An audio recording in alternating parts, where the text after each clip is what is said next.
कैसे हैदराबाद को निजाम के शासन से मिली थी आज़ादी। ऑपरेशन अपोलो से आज़ाद कैसे हुआ हैदराबाद। हैदराबाद को आज़ादी दिलाने में क्या क्या दिक्कतें आई, आइए जानते हैं।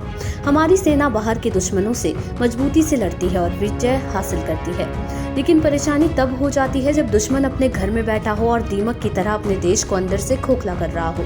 ऐसे घर में बैठे छलावा करने वालों के लिए ही देश के सबसे तेज तर्रार नेता सरदार वल्लभ भाई पटेल काल थे। तो आपको बता दें कि 13 दिसंबर 1948 ये वो तारीख है जब भारतीय सेना ने ऑपरेशन पोलो की शुरुआत की और रजाकारों यानी स्वयं सेवकों को उनकी औकात दिखाई। भारत को अंग्रेजों से आज़ादी मिलने के बाद संयुक्त और मजबूत भारत बनाने का सपना पूरा करना इतना आसान नहीं था। भारत की स्वतंत्रता के समय ब्रिटिश भारत स्वतंत्र राज्यों और प्रांतों से मिलकर बना था। जो स्वतंत्र राज्य और प्रांत थे उन्हें भारत पाकिस्तान में शामिल होने या स्वतंत्र रहने के विकल्प दिए गए थे। बता दें कि सरदार वल्लभ भाई पटेल पर देश को एकजुट करने की जिम्मेदारी थी और उन्होंने 500 से अधिक रियासतों को एकजुट करना शुरू किया। उनके प्रयास से अधिकतर रियासतें तो विलय के लिए राजी हो गईं, लेकिन हैदराबाद उन रियासतों में से एक थी जिसने विलय से इनकार कर दिया।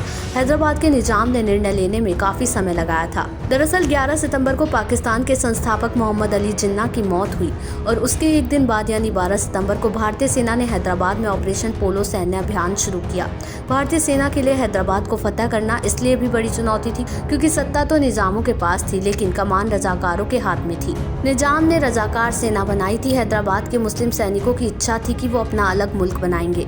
निजाम के पास अपना तेज दिमाग और अंग्रेजों से दोस्ती के अलावा जो सबसे बड़ी ताकत थी वो थे रजाकार।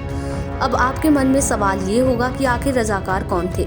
वो आपको बता दें कि रजाकार एक अरबी शब्द है जिसका मतलब होता है स्वयंसेवक। ये आम लोगों से बनी एक फोर्स थी जिसके पास हथियार चलाने का थोड़ा बहुत अनुभव होता था। ये बताना भी बहुत ज़रूरी है कि उस समय हैदराबाद में हिंदुओं की 85% आबादी थी, जबकि 15% मुस्लिम रहते थे। लेकिन एक सोची समझी साजिश के तहत सभी ने ऊंचे पदों पर मुसलमानों का कब्जा किया हुआ था और यही नहीं, रियासत में ज़्यादातर टैक्स हिंदुओं से ही वसूले जाते थे। बहुसंख्यकों हिंदुओं पर लादे इन्हीं करों से शाही खजाना बढ़ता चला गया। हिंदुओं का आर्थिक तौर पर शोषण तो हो ही रहा था, साथ ही उनको शारीरिक जातियों का भी शिकार होना पड़ रहा था। निजाम की शासन में रजाकार यानी स्वयंसेवक आपे से बाहर होते जा रहे थे। उन्होंने खुलेआम कत्लेआम मचा रखा था और जबरन धर्म परिवर्तन कराया जा रहा था। रजाकारों का अत्याचार बढ़ता चला गया और फिर एक दिन ऐसा आया जब हिंदुओं ने इसके खिलाफ आवाज उठाई। भारतीय सेना ने 13 दिसंबर 1948 को ऑपरेशन पोलो के तहत निजाम के शासन का खात्मा करने के लिए हैदराबाद में प्रवेश किया।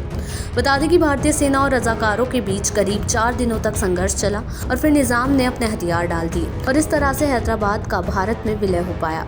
रिपोर्ट्स के मुताबिक भारतीय सेना के ऑपरेशन पोलो के इस अभियान में 27 से 40 हजार जानें चली गई थी। हालांकि कुछ रिपोर्ट्स के मुताबिक ये आंकड़ा 2 लाख से ज्यादा का है। देश दुनिया की ऐसी ही तमाम खबरों के लिए देखते रहें समय डिजिटल।